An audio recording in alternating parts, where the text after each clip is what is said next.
Croeso nôl bawb. Welcome back to the final evening of the 2022 National Seren Academy Conference. It's great to see so many of you still here. Anodd credu bod y noson olaf wedi cyrraedd. We hope you've enjoyed the conference so far. Make sure to keep yourself up to date on all Seren things via the online portal Seren Space. Gwyliwch y gofod, cofiwch, gofod Seren, am yr holl wybodaeth ddiweddaraf a dilynwch y sianeli cyfryngau cymdeithasol. You can also follow the social media channels and make sure you keep in touch with your hub coordinators. Maen nhw yno, cofiwch. We'll shortly be sharing an exciting opportunity to take part in Ser Cymreig and hear from our final keynote speakers too. But before we do that, let's take a look. Beth sy'n digwydd heno? What's on the timetable today? Sesiynau heno felly, this evening's information, advice and guidance will begin with a session looking at the key academic skills that you need to succeed at university, which will give you an insight into how to develop them. Sut I sicrhau bod gennych chi'r sgiliau gorau I lwyddo. You'll then be able to attend a session focusing on applying for medicine, dentistry and veterinary courses, or Oxbridge admissions. Y sesiwn ar feddygaeth, deintydiaeth a milfeddygaeth, the medicine, dentistry and vet med session will be the one running as a live session this evening. So if you have any questions on this topic, please do come along to ask them to our panel. And as with the last two evenings, today's event will finish with the opportunity to speak to more universities in the virtual exhibition space, Ardal yr Arddangosfa. A chofiwch am y dosbarthiadau meistr yna. Remember also that you're still able to access the academic masterclasses and accompanying reflection document. Ond peidiwch â phoeni, don't worry if you haven't had a chance to watch all of the ones you want to yet. You'll still be able to access these after the conference is finished. And we'd encourage you to watch as many of these as possible. Cyfle I wylio a phrofi a myfyrio, cofiwch. Ond cyn y sesiynau arbenigol heno, before we begin the information, advice and guidance sessions tonight, let's hear from our final keynote speaker for this year's National Seren Academy Conference. Cyfle I glywed wrth riant heno. Tonight, it'll be someone slightly different, as we're going to hear from Betsan Powys, who's a parent to two Seren graduates, to reflect on her own experience of attending university without Seren, ac yna, and then how Seren has supported her children with making choices about their education. Croeso I ti, Betsan. Wel, diolch I Seren I ddechrau am gael bod yma, a gobeithio bod chi gyd wedi cael bydd ac ysbrydoliaeth o'r sesiynau leni. Thank you for switching on, and I hope the sessions are proving to be useful and inspiring in equal measures. I'm here wearing more than one hat. The most important hat, I suspect, is that of a parent to two children who are 19 and 17 and who over the past couple of years have been sitting there, just as you are now, watching, listening and gleaning as much as they could about the process of applying to university. To fill you in, Manon is in her second year studying history at Lincoln College, Oxford, while Madog is just a year ahead of you, so he's in the process now of applying to study maths. But before I talk about them, just a quick word about Dylan and me as parents, because I think our experience has certainly sharpened our appreciation for all that Seren is doing. Dylan went to a London grammar school in the 1970s where it was fully expected that if you were halfway bright and had applied yourself, you would come back to school after your A-levels and prepare to sit the Oxford entrance exam as it was then. He got in, he studied French and Russian at Oxford, and I think he'll still tell you that they were the best days of his life. I went to Aberystwyth to study German and theatre studies, and towards the end of my degree, my German professor said, come on, you should apply to do a postgraduate degree. Why don't you try Oxford? I'd come across an Austrian author that few people had heard of, so go, said the prof, apply to Oxford, write about him. And I did. But from the moment I arrived at Jesus College, imposter syndrome hit. I hadn't read much of what others had. I didn't have the confidence in my subject that they certainly had. And yes, I did find my feet and my voice and I had a ball, but I remember feeling that I wish I hadn't landed cold, that someone had been around to offer guidance. And so here we are, many years later, and both Manon and Madog and you are now being offered that helping hand thanks to Seren, to decide what you really want to study, where would be a good place for you to study it, and then how to negotiate the process of getting an offer. And I would just say, don't forget steps 1 and 2. Give those proper thought, because if you get those right, step 3 is easier.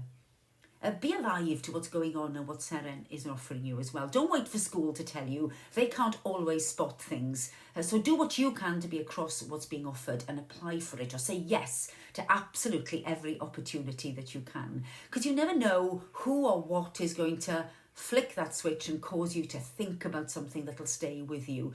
But you've got to be there to find out. So take every chance you can to engage with Seren. It really is an almighty bonus for Welsh pupils. The brief for this evening said, be honest, so I will. Neither Manon nor Madog got a place on the Seren summer school. So disappointment? Yes, of course. They'd both heard it was brilliant, a real eye-opener, an opportunity to meet others who are aiming to go down the same path, to hear from people who can tell you quite directly what they're looking for in their students, and to broaden your understanding of your subject, or even areas of study you'd never considered. Others from school got in, they're clearly better than I am, I don't think I'm good enough, and so on. All you can do is accept that the breaks don't always go your way. And Dylan's big line is that life is a marathon, not a sprint.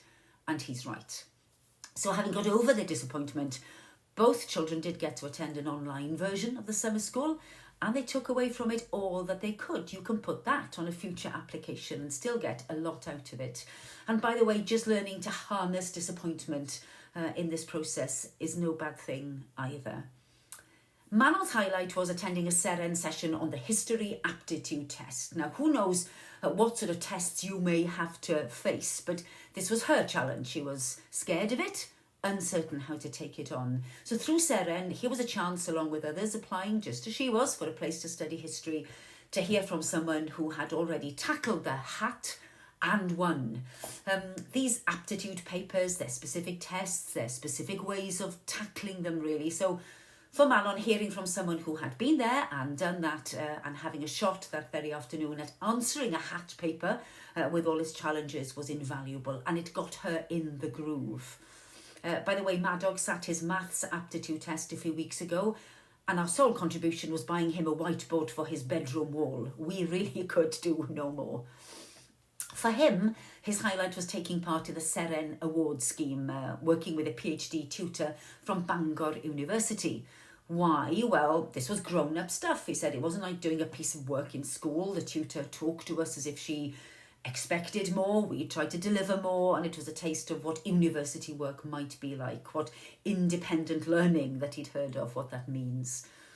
And this is, of course, useful stuff to put in your personal statement come the time, but it's also just genuinely a chance to think more about your subject and help you decide what exactly you want to do. We as parents would say it's worth watching the many videos online from Seren students. They cover things like, how do you decide what to study? Okay, you've decided to apply to Oxford or Cambridge, but how do you decide to which college to apply? What should you be considering? Can you put the wrong thing down? Can you scupper your chances? And so on. And these answer questions you really want to ask, but you aren't sure that you can. And I just want to share one last thing with you.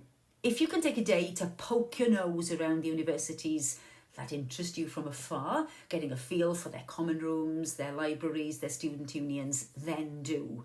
Even an impression is better than none. A few weeks ago, I was in Oxford and went to poke my nose around colleges I hadn't visited before, and I saw some fantastic new buildings and facilities, all named for the generous benefactors who'd stumped up for the development. And then I visited brand new Jesus College, third quad, the Welsh College, of course, at Oxford, and I was so struck that though, yes, there are pretty spectacular named buildings there too, and the quad, it wouldn't be there if it wasn't for a very generous sponsor. It's named in honour of the Welsh Access Fund. That's what it says on the plaque as you climb up the beautiful sandstone steps. And I felt real pride that here was my old college putting its hard-earned financial support where its mouth was. and choosing to inspire pupils like you to aim high. So go and do it. Give it your best shot. Pob lwc. Paid â bar ofn, fel wedodd rhywun rhywbryd. Derbyn bob help, a wedyn, cer amdani. Diolch yn fawr iawn I ti Betsan for sharing those reflections. Geiriau doeth ac ysbrydoledig. Such wise and inspiring words on how to make the most of the opportunities on offer to all of you Seren learners. In a moment, in a funud, I'll hand over to my colleagues to introduce a brand new opportunity for Seren learners, the Ser Cymreig, and then share a presentation on the academic skills you need to succeed at university. But first, one last time, a reminder of those housekeeping points. Dyma sut bydd pethau'n gweithio heno yma. Ar ôl y darnau cychwynnol, once we've heard from our next speakers, you'll need to revisit the lobby area. There you'll find links to the information, advice and guidance presentations and question and answer sessions. Cliciwch ar y links. Once you've clicked on the links at the time shown, the sessions will start automatically. At the end of the question and answer sessions, gewch chi wybod mwy am yr arddangosfa. I'll tell you more about how to access and make the most of the university exhibition. Helo pawb, fy enw I yw Dr Matthew Pugh. Dwi'n uwchdarlithydd yn adran Mathematig Prifysgol Caerdydd. Dwi hefyd yn datblygu ac yn cyflwyno cystadleuaeth Ser Mathematig Cymru gyda'n cydweithiwr Dr Francis Hunt. Yn y sesiwn yma, mi fyddai'n rhoi trosolwg I chi o gystadlaethau Ser Cymreig ynghyd â fy nghydweithiwr, yr ieithydd Dr Tamara Hidalgo Froilan, a Bobby, sy'n cyn-fyfyriwr yr Olympiad Ffiseg Brydeinig. Cyfres o gystadlaethau ar gyfer unigolion yw Ser Cymreig, sydd wedi'i hanelu at ein dysgwyr Seren sydd yn flwyddyn 12. Caiff sesiynau eu haddysgu ar-lein, a bydd y cystadlaethau yn cael eu sefyll yn eich ysgolion chi neu'ch colegau, yn cael ei marcio gan ein tîm yn ganolog ac yn cael ei dathlu gyda'n gilydd mewn digwyddiad y Gwanwyn nesaf. Dyn ni'n gwybod bod gennych chi llwyth gwaith trwm a dim eisiau unrhyw straen ychwanegol. Felly, dyma ni wedi sefydlu 2 egwyddor arweiniol i'r Ser Cymreig. Does dim pwysau I fynd I sesiynau a dim gwaith cartref gorfodol. Gallwch gweld unrhyw sesiwn o fethwyd trwy Eventbox. A bydd y cystadlaethau yn rhoi hwb i'ch datganiadau personol, ond hefyd i'ch astudiaethau lefel A. Rydym yn gwerthfawrogi nad ydych am gyfrestru ar gyfer cynnwys ychwanegol yn eich astudiaethau. Mae'r cystadlaethau Ser Cymreig yn rhoi profiadau y tu hwnt I safon uwch I chi. Maen nhw'n paratoi chi at brofion mynediad prifysgol heriol. Gobeithio byddwn nhw'n ysbrydoli eich gwaith uwch-gwricwlaidd ar gyfer datganiadau personol rhagorol. A maen nhw'n cyfle I gael hwyl a mwynhau eich pwnc. Nawr yn dilyn llwyddiant ein gwasanaeth Olympiad Ffiseg Brydeinig llynedd, rydym wedi ehangu Ser Cymru I 4 cystadleuaeth: mathemateg, ieithyddiaeth, gwybodeg neu gyfrifiadureg, a ffiseg. Fe welwch nad yw'r cystadlaethau hyn yn unig ar gyfer y rhai sy'n dymunio astudio'r union bynciau hyn yn y brifysgol, ond byddant yn defnyddiol ar draws ystod eang o bynciau. Mae ieithyddiaeth, enghraifft, yn faes hynod diddorol, ac nid yn unig i'r rhai sy'n dymunio dilyn gradd mewn ieithoedd. Bydd Tamara yn rhoi trosolwg manylach I chi o'r gystadleuaeth hon ymhen ychydig. Y gair sydyn am fy ardal I, sef Ser Mathematig Cymru. Edrychwn ni ar y Olympiad Mathematig Prydain a sylweddoli nad oedd ei hamselen nhw yn gweddu i'n anghenion ni. Felly, penderfynon ni creu cystadleuaeth yn hunan, y caiff ei gyflwyno yn y Gymraeg ac yn y Saesneg. Mwyn eich helpu I ddewis, mae'r sleid yma yn dangos mapio bras rhwng ein cystadlaethau ni a graddau israddedig perthnasol. Os nad yw eich pwnc chi yn bresennol, meddyliwch pa un o'r cystadlaethau hyn allai fod o fydd i'ch astudiaethau.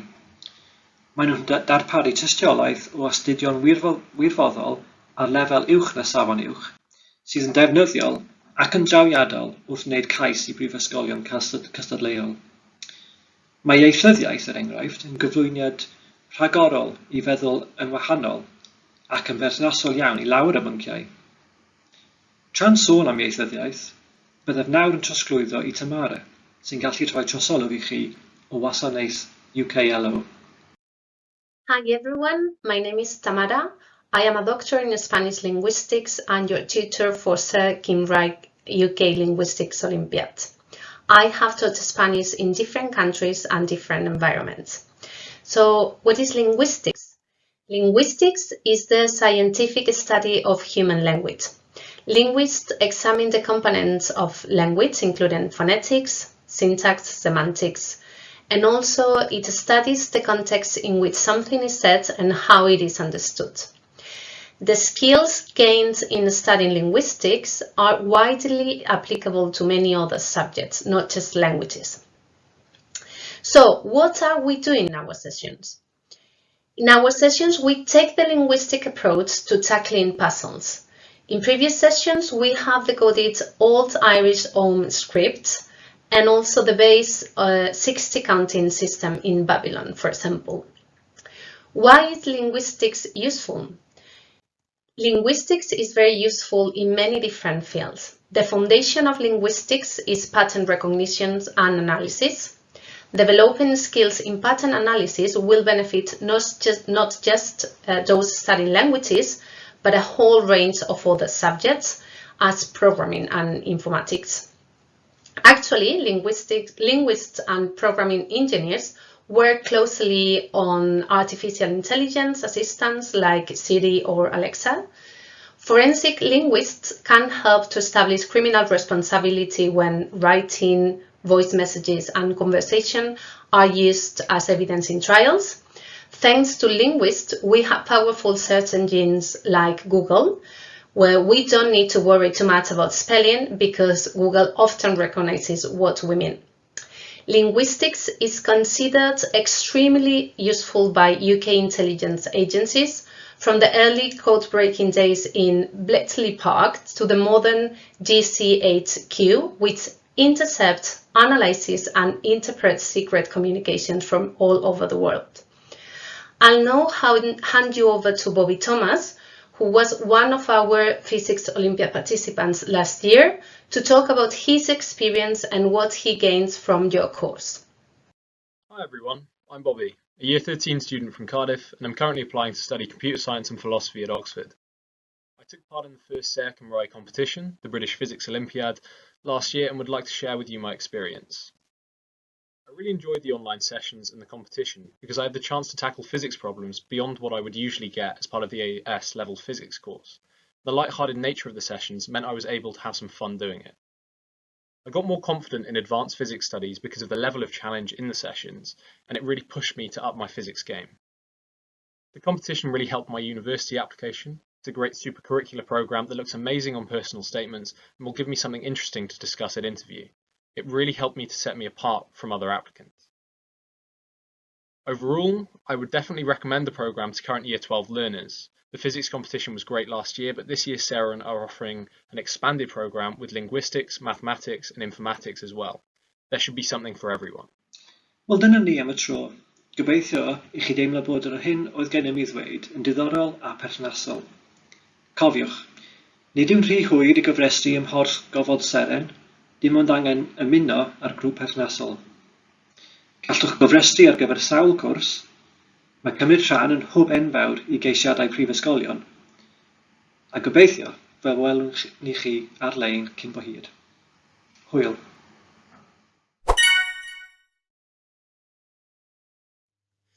Hi everyone, I'm Catherine. I'm Student Success Officer at the Brilliant Club.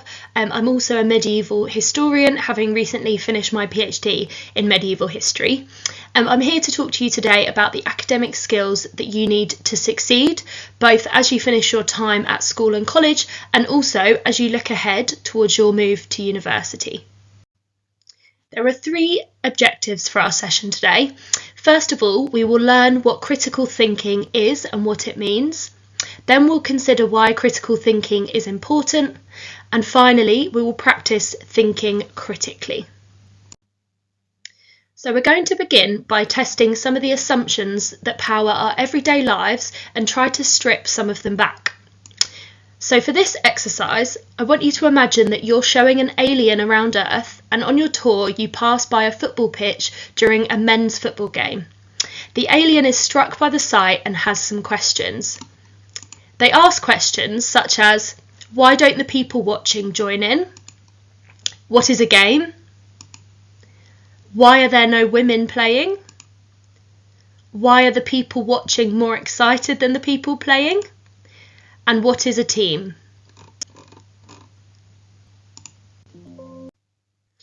Now, to answer some of the questions that the alien has posed to you and to help them understand what's going on in the stadium, you would need to explain some values and assumptions.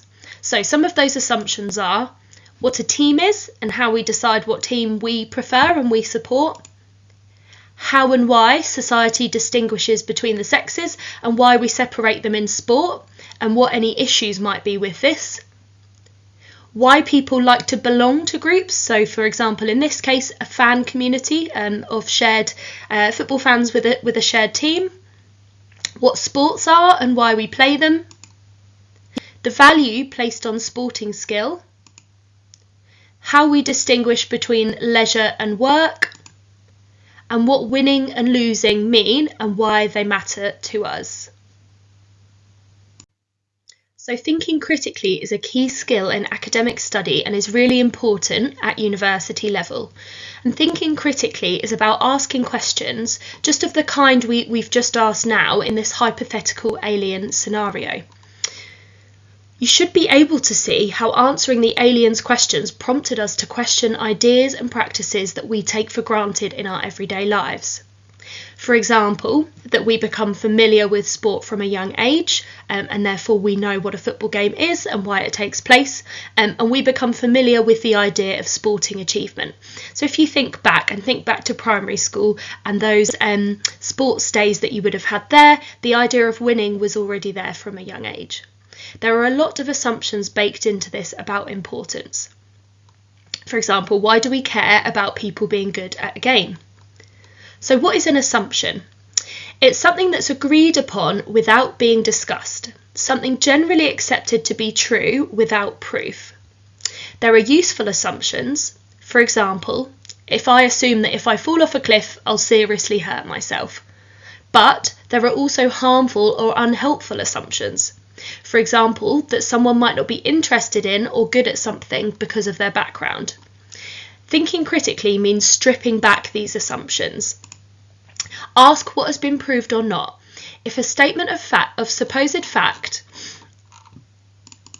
is based on a bad assumption, we need to challenge that statement and come up with something better.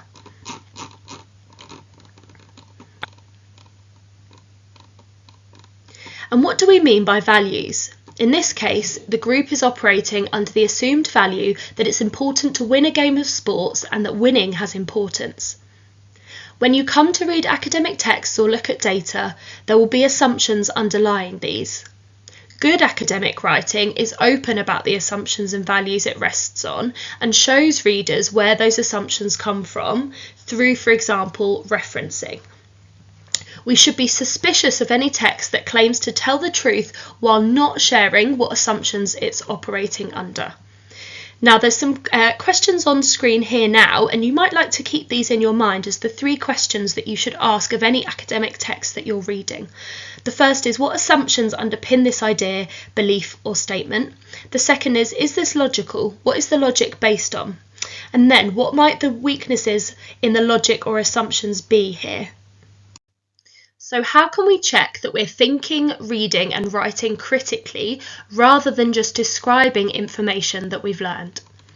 When completing assignments at university, you will need to make sure you're writing and analysing critically instead of providing descriptive reports of what you've learned. To illustrate what I mean by this, on screen now you'll see some examples of actions entailing descriptive work versus critical thinking. For example, if you were doing descriptive work, you might summarise research that you've read, you might retell the plot of a novel, or you might describe an experiment that you carried out. In order to make this critical, you need to offer your own interpretation of a text, or you need to question a standard approach to an issue, or you need to apply a new critical theory to an old area of study. What we can see from this is that descriptive writing tends to be more narrative. That is to say, you are telling your reader information that you have uncovered, or recounting someone else's research. Critical writing needs to go further. You need to question what you have read or compare and contrast different views to one another. What we can see from this is that anything that involves gathering information or reporting back something you've observed or read is a descriptive activity. Even bringing things together in a summary is not critical. It's not critical writing unless you have something original to add to a topic. This requires descriptive activity, so you can start with the foundations of what you know, but to push into higher marks, you need to be thinking critically. The same goes for any kind of background. For example, if you're providing historical context or describing past experiments and so on. This should be only the beginning of your work because you're presenting the work of others and not adding anything new yourself. So then, when are you thinking critically and when are you using your critical thinking skills? You're thinking critically when you're offering your own reading of a text or your own interpretation of data for a subject. Reading a scientific paper and identifying its assumptions and limitations is critical thinking. When you're considering the similarities and differences between texts, data sets and so on, you're applying critical thinking skills. Anytime you're suggesting new ways of doing something, you're thinking critically. No one expects you to be able to do this immediately as an undergraduate student at university. It takes practice. But it does mean that if you're ever completing work at uni and you're identifying gaps in the work you're reading, it's always worth picking this out and noting it in your own assignments, particularly in the conclusion. To test these critical thinking skills that we've been talking about, we're going to look at one of the classic moral dilemmas. You might have heard of this before, and it's possible that you would look at this in an undergraduate degree in something like philosophy. So, the trolley problem, scenario 1. There is a trolley coming down the tracks, and ahead there are 5 people tied to the tracks who are unable to move. The trolley will continue coming and will kill the 5 people. There is nothing you can do to rescue the 5 people except pull the lever. If you pull the lever, the train will be directed to another track which has 1 person tied to it. You have 2 choices. 1, you do nothing and the 5 people die. Or 2, you pull the lever and save the 5 people, but that 1 person will die. So I want you to pause the video in just a second and take a minute to think about the choice that you would make in this scenario. Then, once you've made your choice, think about the values and assumptions that you're making in justifying your choice. So pause the video now for 1 minute to think about this and then press play again. Now take a moment to reflect on what you considered. What assumptions did you make and how did you assign value to the different choices? For you, are all lives of equal value? Is choosing not to act morally the same as choosing to act? And what values did you assume underlying this dilemma?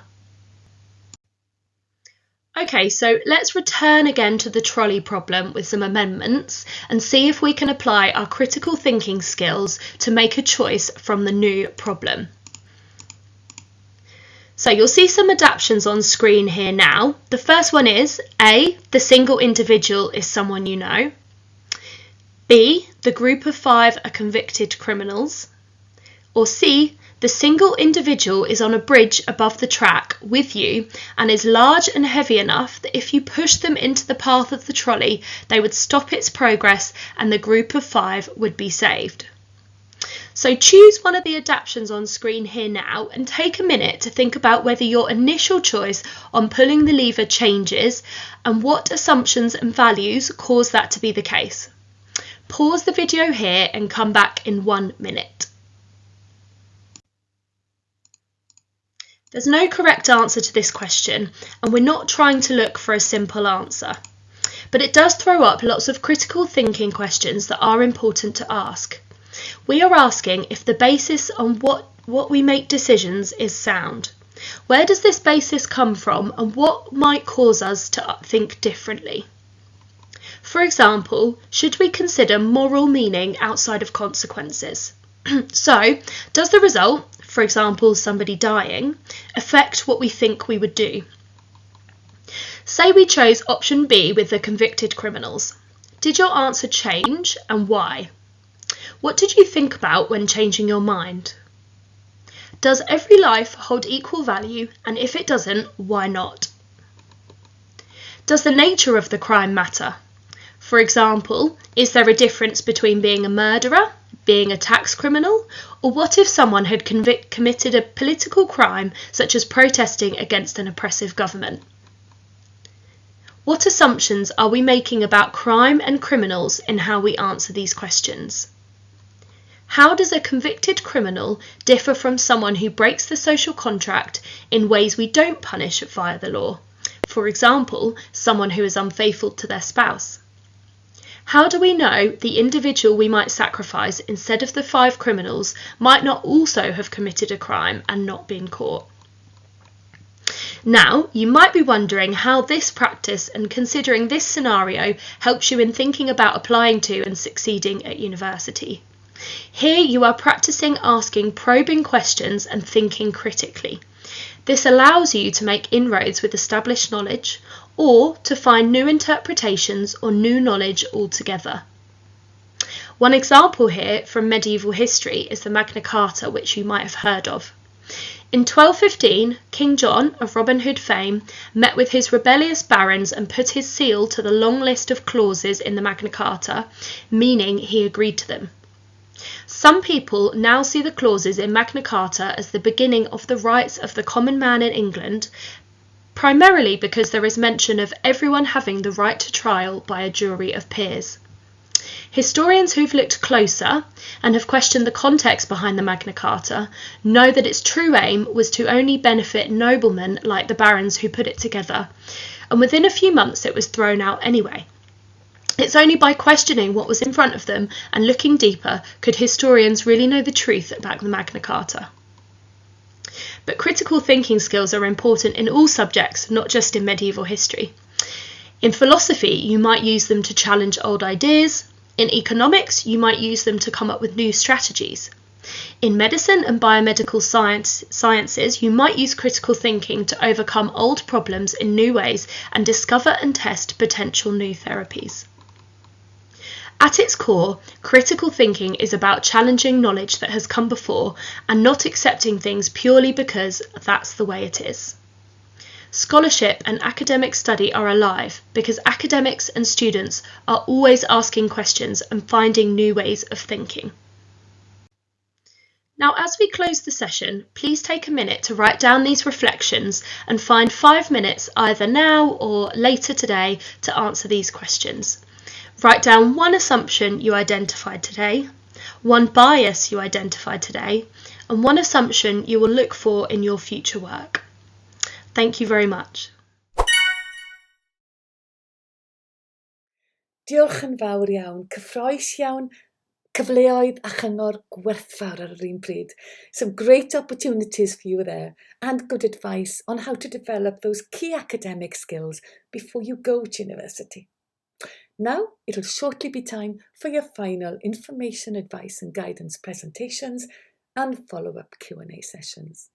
Y dewisiadau heno, tonight's topics are applying for medicine, dentistry and veterinary courses, neu sesiwn arfynediad i'r dechrau ar ground via the choice, which is Oxbridge admissions, where you'll hear about the differences in the process of applying to Oxford and Cambridge.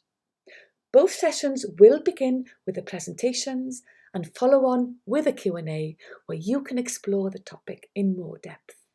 Ond cofiwch, bear in mind that the medicine, dentistry and vet med session is running live tonight, a session fyw heno. So if you have questions you're keen to ask on this topic, this is your chance to ask them. So, gwyl fach gynta, let's take a short break and come back to the lobby for the sessions which will start very, very soon.